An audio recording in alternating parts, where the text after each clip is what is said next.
இங்க ஒரு அழகான பொண்ணை விட்டு இந்த பையன் தள்ளி போனான்னா இவனுடைய உடம்பே எரிய ஆரம்பிச்சிருது.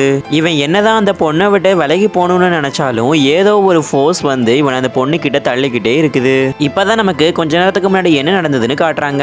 இந்த பொண்ணு ரோட்ல தனியா நிற்கும் போது இந்த பசங்க எல்லாருமே இந்த பொண்ணு கிட்ட வம்பு பண்ணிட்டு இருப்பாங்க. அப்ப இந்த பொண்ணுமே நம்ம எப்படியோ செத்து போயிருவோம் அப்படின்னு நினைச்சிட்டு இருப்பா. அப்பதான் அவளுடைய லாக்கெட்டுமே மின்ன ஆரம்பிக்கும். தென் இந்த பையனுமே என்ட்ரி கொடுக்குறான். அங்க இருக்கிற பசங்க எல்லாரையுமே சும்மா அடிச்சு துவச்சு எடுக்கிறான். தென் இவனுமே அங்க வந்துட்டு அந்த லாக்கெட்டையும் மின்றத பாக்குறான். அந்த லாக்கெட்டும் காத்துல பறந்துட்டு இருக்கும் போது இந்த ரெண்டு பேருமே அதை பிடிச்சிடுறாங்க. இந்த லாக்கெட்டை நீ என்கிட்ட கொடுத்துருன்னு சொல்லி அந்த பையன் இந்த பொண்ணு கிட்ட கேட்டுட்டு இருக்கிறான். தென் இந்த பொண்ணுமே இது என்னுடைய கிராண்ட் மதரோடது, இதனால என்னால உனக்கு தர முடியாது அப்படின்னு சொல்லிடுவா. இந்த 50 வருஷத்துல நான் உன்னை இது வரைக்கும் 3 தடவை காப்பாத்திருக்கிறேன். இன்னும் ஒரு தடவை நான் உன்னை காப்பாத்தினேன்னா நம்மளுடைய கான்ட்ராக்ட் முடிஞ்சு போயிடும். அதுக்கப்புறமா நான் உன்கிட்ட இருந்து ஃப்ரீடம் ஆயிடுவேன் அப்படின்னு சொல்லிட்டு இருப்பான். இதுக்கப்புறம் இந்த ஸ்டோரியில என்னாச்சுன்னு பாக்குறதுக்கு முன்னாடி இந்த வீடியோக்கு ஒரு லைக் கொடுத்துட்டு மறக்காம எங்க சேனலையும் சப்ஸ்கிரைப் பண்ணிக்கோங்க.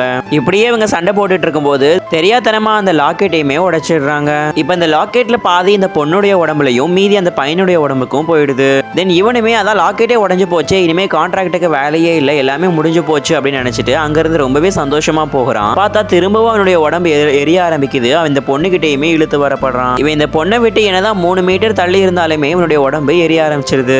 இப்ப இந்த பையன் கூட இந்த பொண்ணு புதுசா கான்ட்ராக்டுமே போட்டுட்டாங்க. தென் இந்த பொண்ணுடைய தங்கச்சி இந்த பொண்ணுடைய பேர்ல இருந்த எல்லா அசட்ஸையுமே அந்த பொண்ணுடைய பேருக்கு சேஞ்ச் பண்ணியிருந்திருப்பாங்க. தென் இந்த கம்பெனியுமே அவங்க பேருக்கு எழுதி வாங்கியிருப்பாங்க.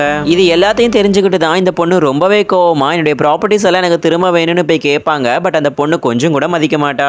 இந்த பொண்ணுமே தன்னுடைய பாடி கார்டுடைய பவரை யூஸ் பண்ணி அங்கிருந்து வர்ற அடியாட்கள் எல்லாரையுமே ஈஸியா சமாளிச்சிருவா. தென் இந்த பாடி கார்டுமே அங்க இருக்கிற ஒரு பையனை போட்டோவாவும் மாத்திடுறான். தென் அங்க வர்ற எல்லாரையுமே இவன் போட்டோவா மாத்திடுறான். இதனால அவனுடைய தங்கச்சி ரொம்பவே பயந்து போயிடுறா. தென் இவன் அந்த கம்பெனியை விட்டு போகும்போது அந்த போட்டோஸ் எல்லாத்தையுமே தூக்கி போட்டு போகிறான். பார்த்தா திரும்ப எல்லாருமே அவங்க மனுஷங்களா மாறிடுறாங்க.